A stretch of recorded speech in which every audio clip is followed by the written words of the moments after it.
nos tienes acostumbrados. El conocimiento, la inteligencia, Señor, que tú dirijas nuestros pasos, dirijas nuestra vida, Señor. Todo esto te lo pido, Padre, en el nombre de Jesús. Amén, amén. Vamos a dar a mi esposa para que nos salude. Gloria al nombre del Señor. Aleluya. Dios les bendiga a todos en esta mañana. Si me ven por ahí estornudando, tengo las alergias hoy un poquito fuertes. Pero estamos aquí, amén, gloria al Señor, para estudiar la palabra del Señor, para orar, para compartir en esta mañana el pan espiritual. Amén, qué mejor que comenzar el día estudiando la palabra del Señor y alimentando nuestro espíritu de estos salmos tan hermosos que el Señor nos dejó en su palabra, ¿verdad? Para edificarnos. Y en esta mañana, pues, mi amado esposo va a estar discutiendo el Salmo 2. En el día del lunes estuvimos hablando sobre la bendición de los justos.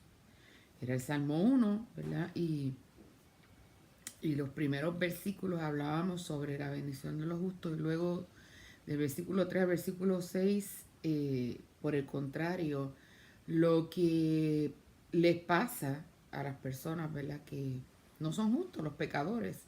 ¿Cuáles son las consecuencias de sus pecados? Y en esta mañana vamos a estar hablando sobre el reino del ungido de Jehová. Salmo 2.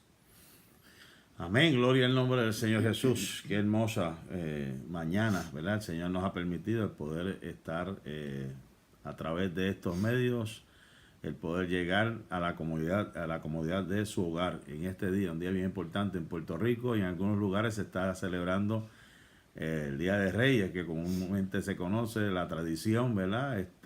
Pueblerina, de llevarle algún regalo a sus hijos. Es algo típico de nuestros países, así que todo aquel que esté en su casa compartiendo con sus hijos, aproveche ese momento para sentarse, compartir, jugar con sus niños. A mí me encanta ese tipo de tradición en el sentido, ¿verdad? No es que estamos acomodando o realmente creyendo según la historia cómo fue que formaron esto de este día, ¿verdad? Y la forma tradicional que la Iglesia Católica pues lo inventó, pero aprovechamos estos momentos de recogimiento, ¿verdad? Familiar, para compartir, ¿verdad? Con nuestros seres queridos. Así que ahí en Puerto Rico les saludamos, y en diferentes partes que estén compartiendo con sus hijos, ¿verdad? Sacando ese niño que hay dentro y poder disfrutar en familia. Así que vamos entonces así a comenzar el Salmo número 2. Salmo número 2. Y lo voy a estar, como lo hicimos el lunes, de una manera inductiva, explicando la estructura. Hemos hablado la estructura de los salmos del Salterio, ¿verdad? De estos 150 salmos que se divide en 5 partes, y estamos en la primera parte, ¿verdad? De estos libros que se agrupan de esa manera, se han agrupado de esa manera, del 1 al 42. Estamos en el primer libro del Salterio, ¿verdad? Salmo número 1 y ahora el Salmo número 2. Se cree, y algunos que creen, opinan o entienden, de acuerdo a su investigación, de que el Salmo 2 es una secuela del Salmo 1, porque es un contraste también, o una advertencia al que hace lo malo, ¿verdad? Una advertencia al que se levanta en contra del ungido de Jehová. Gloria al nombre del Señor. Y este salmo es un salmo bien especial. ¿Por qué? Porque se conoce como un salmo mesiánico. Es un salmo mesiánico, lo que tiene que ver con referencia, como si fuera una profecía también, un paralelismo con la llegada de nuestro Señor Jesús y las cosas que iban a suceder en su entorno, ¿verdad? Cuando llegase a la tierra. Y todos sabemos pues que nuestro Señor Jesús viene pues del linaje de David, ¿verdad? Del tronco, de la raíz de David.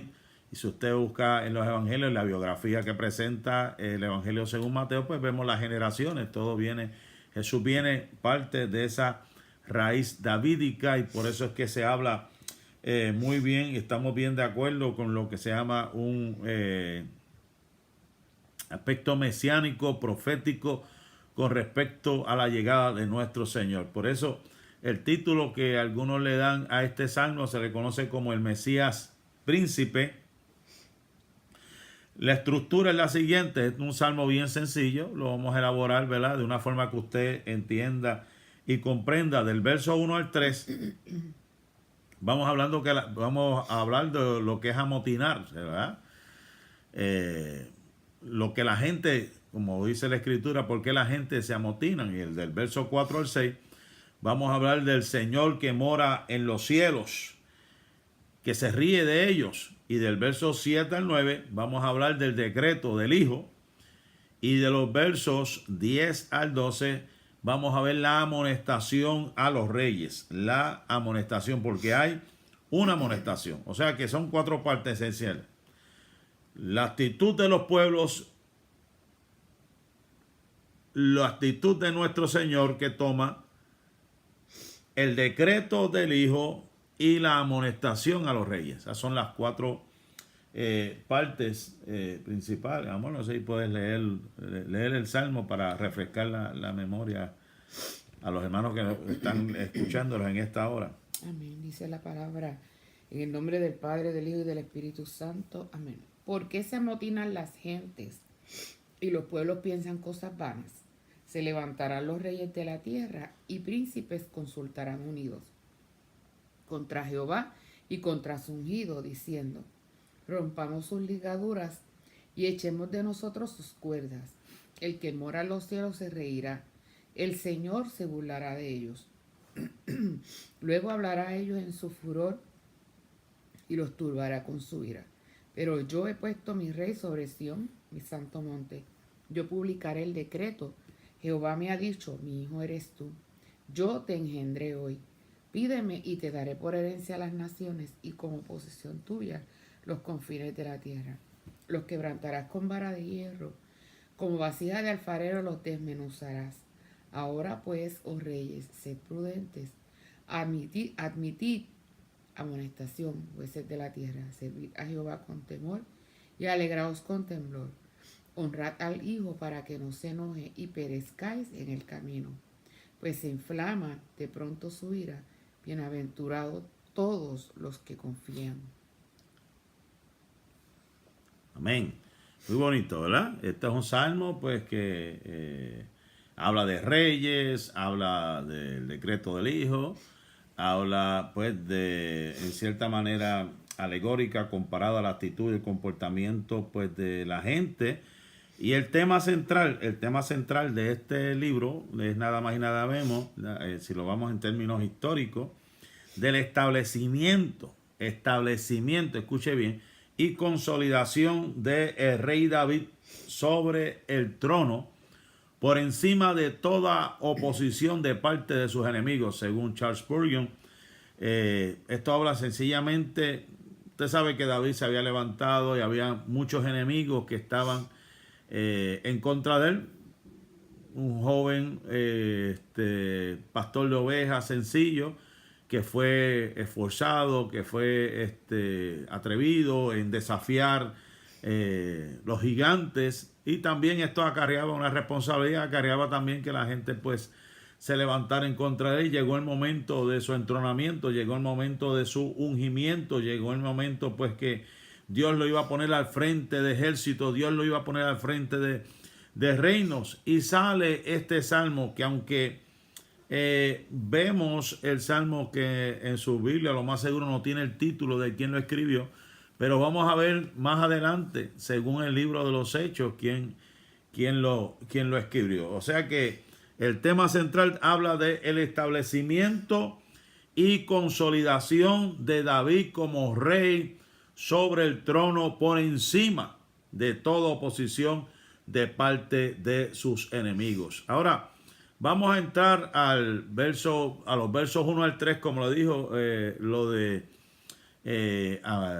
cuando empieza la escritura diciendo ¿por qué se amotina la gente? Es interesante lo que conseguí acerca de este término amotinar, y la término amotinar tiene referencia a cuando los caballos relinchan o estornudan, que se ponen como bien feroces, se ponen bien violentos. Ese es el término hebreo que se utiliza para amotinarse.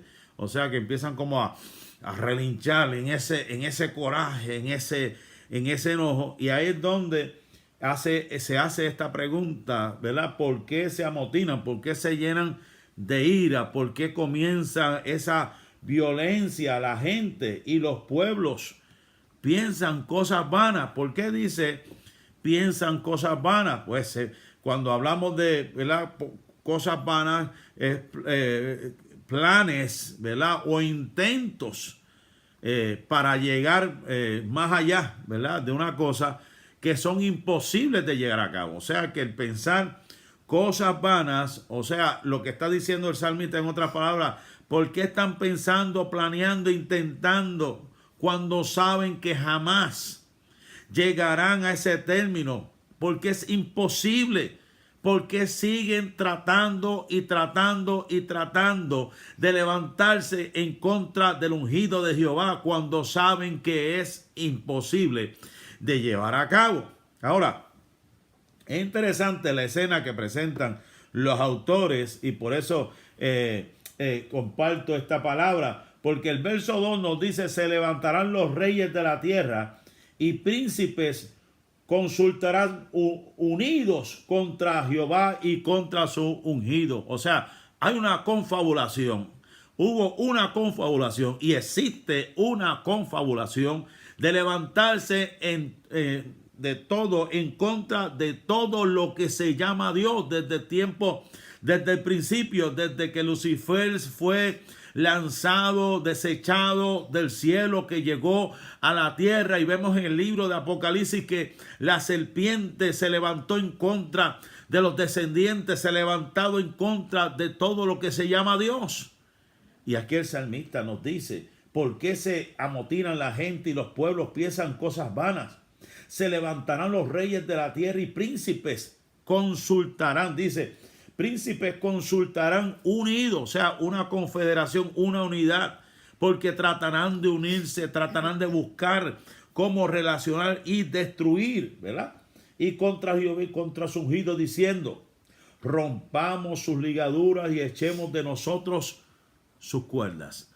Y cuando buscamos una comparativa, según estos autores, nos llevan a Isaías capítulo 59, verso 5 al 6, cuando nos dice: incuban huevos de áspid y tejan telas de arañas. El que comiere de sus huevos morirá. Y si los apretaren, saldrán víboras. Interesante lo que hacen estos autores, lo que hemos estado estudiando, porque comparan la actitud de los gobernantes. Y esta es la actitud de los gobernantes que también asumieron en el tiempo del profeta Isaías.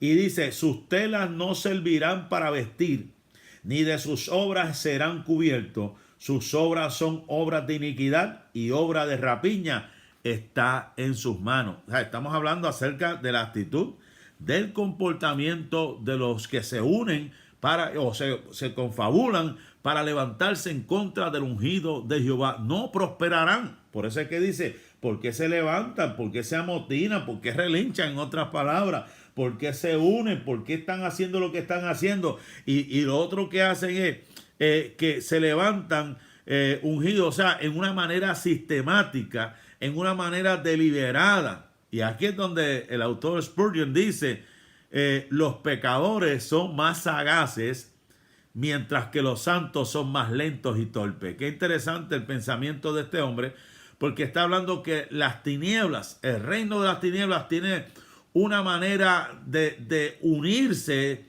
con un propósito definido para destruir. Mientras tanto, la iglesia de hoy, usted lo que ve es cada cual en su, como digo yo, en su mundo, dispersado, como quien dice: yo estoy en mi propio terreno, tu iglesia está en tu terreno, tu iglesia está en tu terreno, ustedes peleen sus batallas.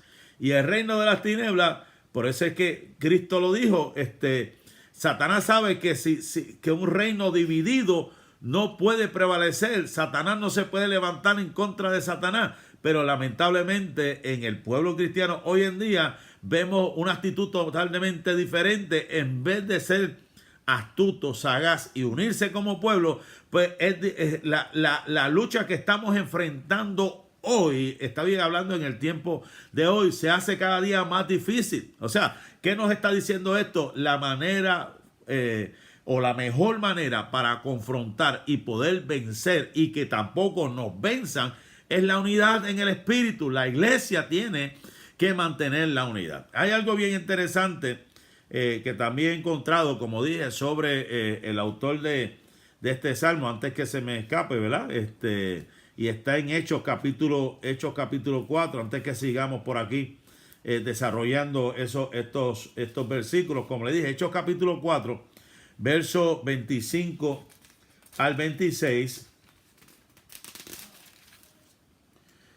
nos dice que por boca de David tu siervo dijiste, ¿por qué se amotinan los gentiles y los pueblos piensan cosas vanas? Se reúnen los reyes de la tierra y los príncipes se juntaron en uno contra el Señor y contra Cristo. O sea que en el Antiguo Testamento los títulos no vemos, casi siempre se ven los títulos de los autores, pero no se ve, por lo menos en esta Biblia. Pero en los Hechos vemos que el escritor Lucas dice en este verso 25 que por boca de David hace una oración, ¿verdad? Hay una oración aquí que alzaron y dijeron, ¿verdad? Estamos hablando de los apóstoles, estamos hablando de los apóstoles que fueron los que dijeron estas palabras que escribió el evangelista Lucas, que dijo que David fue el que escribió. Ahora, volvemos acá otra vez.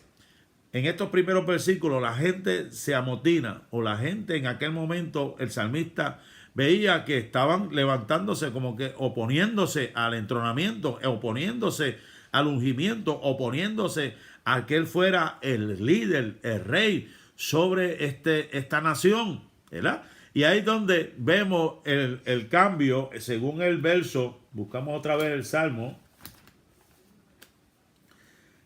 número 2, vamos a buscarlo otra vez, porque es interesante ver la secuencia o ver los cambios que ocurren. Primero hay una ira, hay un amotinamiento, hay un enojo de parte del pueblo, y hasta dice, mira, vamos a romper las ligaduras. ¿Y qué significa esto? En otras versiones dice, hagamos pedazos sus cuerdas o rompamos sus cadenas y echemos de nosotros sus cuerdas. O sea, la actitud de esta gente era, vamos a rebelarnos, no vamos a someternos a los dictámenes, a la ordenanza de este rey, al reinado de este hombre. ¿Y cuál fue la actitud o cuál es la actitud de muchos hoy en día? No, vamos a romper con esto, no queremos. Vamos a echarnos fuera. Hay veces que no aceptamos esto, no aceptamos lo otro. Cuando Dios ya ha determinado, cuando Dios ya ha hablado, cuando Dios ya ha dicho una cosa. Y por eso es que vemos este salmo del capítulo 2, versos del 1 al 3. Ahora, ¿qué sigue diciendo? Luego de ver la actitud de estos hombres, luego de ver el comportamiento de estos hombres, ¿cuál es la actitud del que está en los cielos? Del que mora en los cielos. ¿Cuál es la actitud del que mora en los cielos? Verso número 4. No fue de confrontamiento, no fue, ¿verdad?, de rápido ver cara a cara y ponerse a pelear con esta gente, sino que lo que hizo fue reírse. Dice, el Señor el que mora en los cielos se reirá. O sea, no se toma la molestia de plantarles cara ni de batallar. ¿Por qué? Porque es absurdo ponerse en el nivel de estas personas. Es irracional. ¿Y qué es lo que hace el salmista? Según estamos escogiendo el pensamiento de este predicador Charles Spurgeon. ¿Cuál es el pensamiento? El pensamiento de que vemos aquí, que la actitud es simplemente reírse. Como quien dice, oye, en serio, de verdad, que esto se atreven a levantar. Y bueno, aquí estoy, mi mente, ya usted sabe, está corriendo. Esto me acuerda el profeta Elías, cuando se levantaron aquellos profetas de Baal. ¿Y qué fue lo que dijo Elías? Oye, sigan ahí gritando, sigan ahí, ya va a llegar el mediodía. Y empezaron a cortarse, a sacar sangre, a ver si el Dios de ellos se levantaba y hacía lo que ellos pedían. ¿Y qué estamos viendo? Que Elías, en otras palabras, lo que hacía era que se sentaba. Yo imagino a Elías riéndose, porque eso es prácticamente lo que estaba pasando. Elías se estaba riendo, y de verdad, que ustedes creen que su Dios los va a escuchar. Ustedes creen que puede superar a mi Dios. Ustedes creen que pueden levantarse en contra de mi Dios. Ustedes creen que pueden ganarle a mi Dios. Yo me imagino a Elías que en ese momento cuando él los veía, bendito mi hijo, ya, paren ya. Detengan y reconozcan que el Dios soberano es el Dios que hizo los cielos y la tierra, que se llama Jehová, el Dios del pueblo de Israel. Amén. Dios te bendiga, Mili, que está por ahí también. Qué bueno. Gloria al nombre del Señor. Si hay algún hermano más, salúdenos por ahí para saber de dónde nos están viendo o escuchando. Gloria al Señor Jesús. Estamos hablando del Salmo número 2. Vemos que el verso 4, el rey, el que está en los cielos, no se toma la molestia de discutir con ellos, simplemente se ríe. Y hemos visto, ¿verdad? Y eso es algo que, pues, entendemos que desde el versículo 1, lo que nos está queriendo decir, esta gente no sabe lo que están haciendo. Se están amotinando, están enojándose, están levantándose en contra del ungido. Y el ungido allá, ay bendito mi hijo, tú no tienes el poder ni la autoridad para irte por encima de lo que yo he creado, de lo que yo he dictaminado, de lo que yo voy a hacer con el ungido. Y por eso es que vemos el versículo 5, que ahora cambia el escenario, porque primero vemos el amotinamiento de los hombres, de los reyes, de la gente, ¿verdad?, que se había levantado en contra del ungido. Ahora estamos viendo, ¿verdad?, el resultado. Él se rió de ellos. Ahora vemos, se reirá, ¿verdad? Se reirá, porque quien dice, bendito mi hijo, ¿cómo tú te vas a levantar en contra del ungido? Pero ahora vemos un verso 5. Verso 5 cambia el escenario. ¿Por qué? Porque dice que luego que se ría del comportamiento infantil de los gentes. Bendición, madre. Mi madre está por ahí también. Dios le bendiga, Carmen Cintrón. Luego que se ría del comportamiento, dice aquí que hablará en su furor. O sea, después que los deje hacer lo que están haciendo, se reirá. Ahora cambia el escenario y hablará en furor. O sea, vamos a hablar las cosas serias. Esto es lo que hay, ¿verdad? Verso número 5. Luego hablará en ellos su furor y dice que los turbará con su ira. O sea, que cuando se levante el Señor, ¿verdad?, cuando hable Dios o cuando habla Dios, la tierra tiembla. Los seres vivientes, es que el hombre no puede soportar, el hombre es incapaz de poder resistir el poderío, la autoridad, la unción del Hijo de Dios. Qué interesante, ¿verdad? Estamos en el verso número 5 del capítulo 2 del libro de los Salmos. Estoy aquí junto a mi amada esposa, ¿verdad?, que vamos llevando poco a poco todos los salmos que están escritos en la Sagrada Escritura, ¿verdad? Empezamos el lunes, hoy estamos en el Salmo 2, el viernes estaremos en el Salmo 3. Estamos en el verso 6 ahora. ¿Qué dice el verso 6? Pero yo, dice ¿cómo dice? Yo he puesto mi rey sobre ¿Quién lo puso? Él mismo. O sea, no fue que David, estoy hablando en términos históricos, porque en términos proféticos vamos a hablar de Cristo. El que puso a Cristo también como Rey de Reyes, Señor de Señores, es nuestro Padre Celestial. O sea, que la gente tiene que entender que el que puso en el trono, que el que pone en el trono, que el que dice quién va a estar en el trono se llama Dios y no el hombre. Dicho sea de paso, estamos en un momento histórico. Hoy hemos sacado este espacio en ayuno para también compartir y orar por esta nación, porque hay una gran guerra espiritual que se está librando en la nación americana, pero hemos entendido y comprendemos que el que está en las alturas es el que dictamina, el que tiene la última palabra. O sea que aquí vemos, yo he puesto mi rey. ¿Sobre quién? Sobre Sión. ¿Y qué era Sión? Era un monte bien especial. Se origina desde los tiempos de Moisés, cuando se le dio las tablas de la ley al pueblo de Israel. Un monte que la gente, por lo menos los judíos, los hebreos, tenían con gran aprecio. Era algo sagrado para ellos subir a esas colinas allá, acercarse donde está Dios. En otras palabras, mientras más subía, ellos creían que se acercaban más a Dios. Y está diciendo aquí: yo he puesto mi rey sobre Sión, mi santo monte. O sea, había algo especial en ese lugar, había algo especial que ya Dios había dictaminado. Y es interesante, como dice este autor Stephen Charnock, que dice que Sión es tipo de la iglesia, y cualquiera que sea el complot en contra de Cristo, en contra de la iglesia, Cristo reinará, nos está diciendo. Es interesante, ¿verdad?, la comparativa que se hace con Sión, comparándolo con la iglesia. O sea, que él ha puesto a Cristo, porque si lo traemos al término que lo que vamos a llevar ya mismo, o sea, que es lo que significa este salmo, es el entronamiento de nuestro Señor Jesús. Así como David fue puesto como rey sobre Israel, vamos a ver y hemos entendido que así también Dios ha puesto su Hijo unigénito como cabeza, como el fundamento por encima de las naciones. Él ha puesto a su Hijo como cabeza de la iglesia para regir las naciones. Bendita sea la misericordia del Señor. Yo he puesto mi rey sobre Sión, mi santo monte. Ese es el verso número 6. Ahora, ¿qué nos dice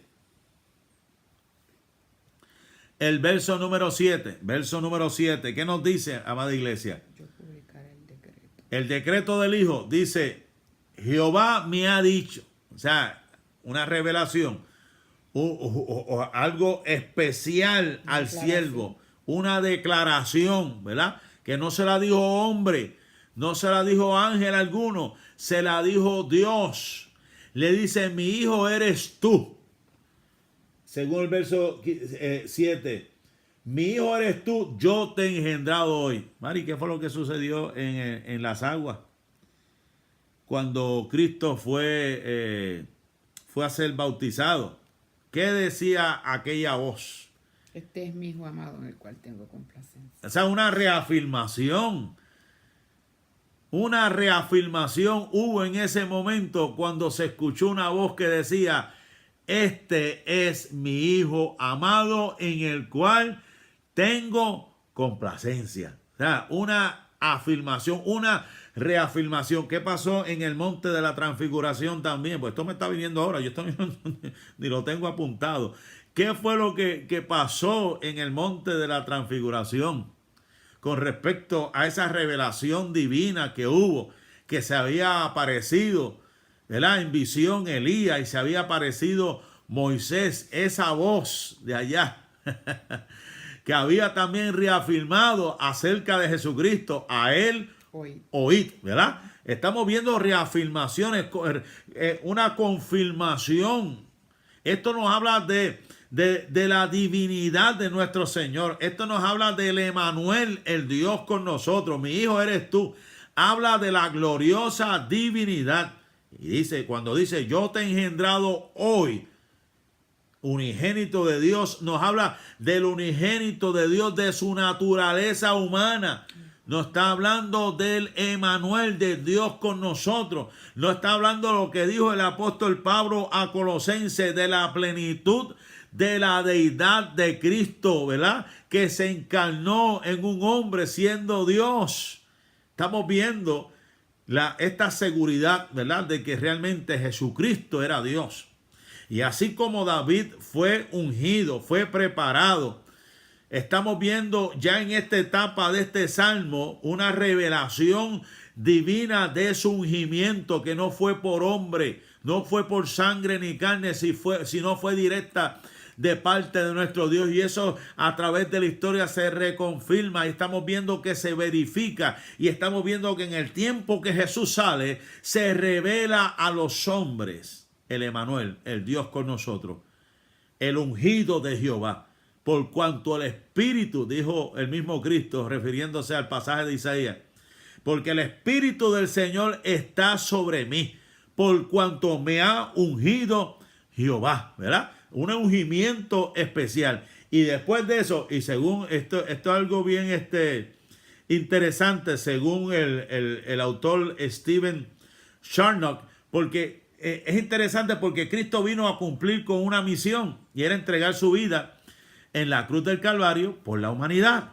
¿Y qué nos está diciendo? Que esto también representa el sacerdocio de Jesucristo, la entrega de nuestro Señor Jesucristo y la resurrección después de haber sido martirizado, después de que haber sido maltratado, después de que haber sido dado por muerto, ¿verdad? Porque lo mataron. Él resucita. Y después de esta gloriosa resurrección, según estos autores, me encanta esta expresión, le están otorgando toda potestad y todo mandato de pedir. Lo mismo que pasó con David también, después que le había pasado por toda persecución, que por poco Saúl lo mata 2 veces, trató de matarlo por toda la situación que pasó David. Luego de este ungimiento se le da esta bendición se le da esta bendición de que pidiese. Todo el que ha sido, ¿verdad? Y ha pasado por todo esto, igual que nuestro Señor Jesucristo, se nos da la bendición. Como dice aquí, pídeme y te daré. Qué tremendo, ¿verdad? Dice aquí, pídeme y te daré por herencia las naciones. ¿Por qué? Porque se mantuvo y creyó en el llamado, creyó en lo que Dios había trazado para su vida. Por eso es que el autor nos habla del privilegio de los que se allegan a Dios. El privilegio, porque tenemos un privilegio como hijos de Dios. Somos hijos. Y como nuestro Padre, ¿verdad? Como todo padre al fin, una vez que te da la potestad de ser llamado su hijo, Él te da el privilegio, te da la bendición de que pidas. Y ahí es donde vemos este privilegio a los allegados. Esto nos habla de una investidura en el oficio real. Después de la resurrección, estamos viendo una investidura, porque Cristo, su cuerpo fue transformado en un cuerpo de gloria.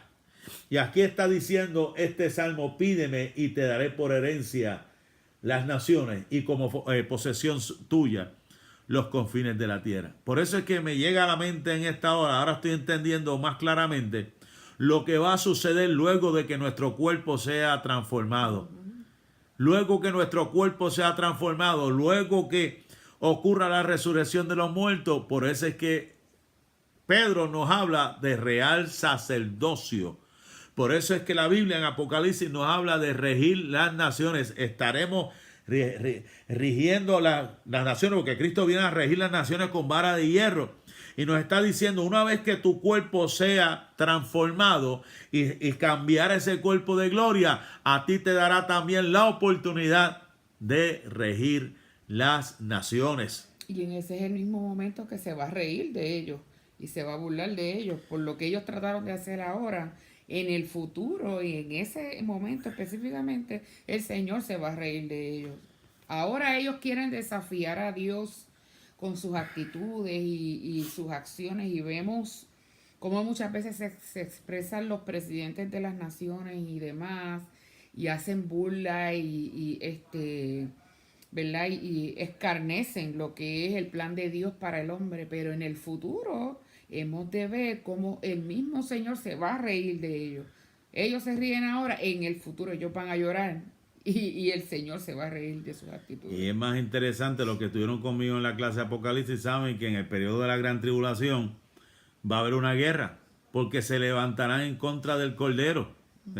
Se levantarán en contra del Cordero, se han levantado en contra de la nación Israel y se levantarán en contra del Cordero. Pero ahí dice que el Cordero los vencerá. Por eso es que vemos en una batalla de Armagedón donde las naciones irán a luchar, a pelear, pero la Biblia dice que el Cordero los vencerá.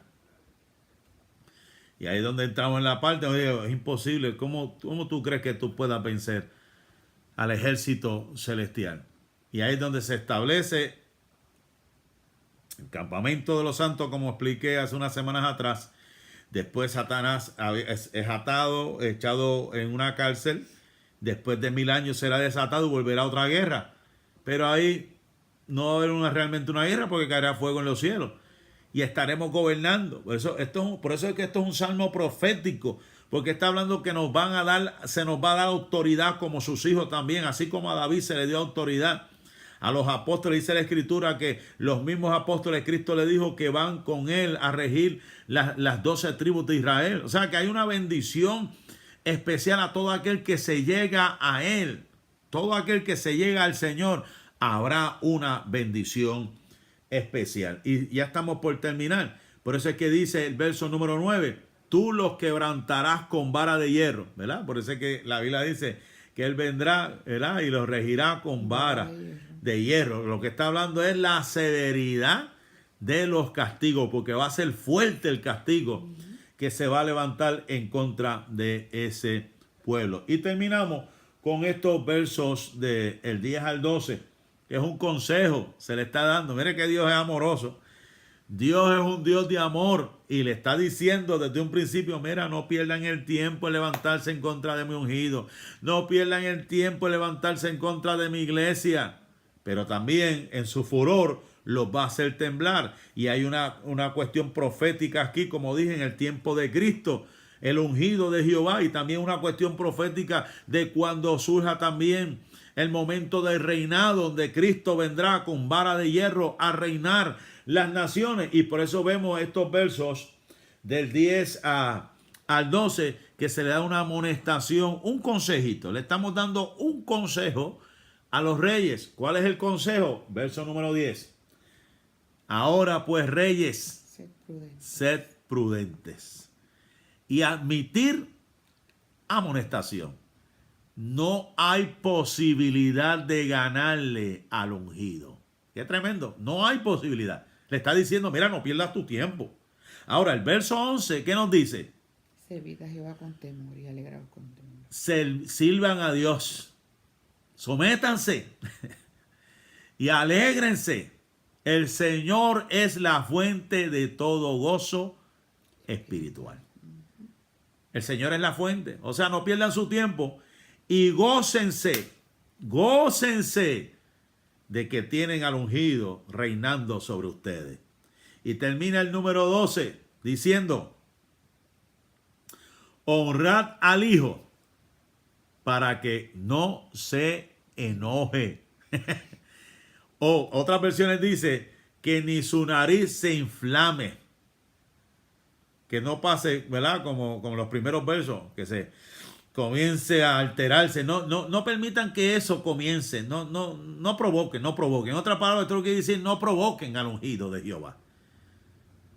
Solo le hace poco, provocar, un poquito, provocar la ira. Imagínese toda la ira que encienda esto. O sea, no traten, no provoquen. Honrad al Hijo para que no se enoje y ¿qué? Y perezca en el camino. ¿Por qué dice? Pues se inflama de pronto su ira. Y termina con una bienaventuranza, que es algo de ser dichoso o ser feliz.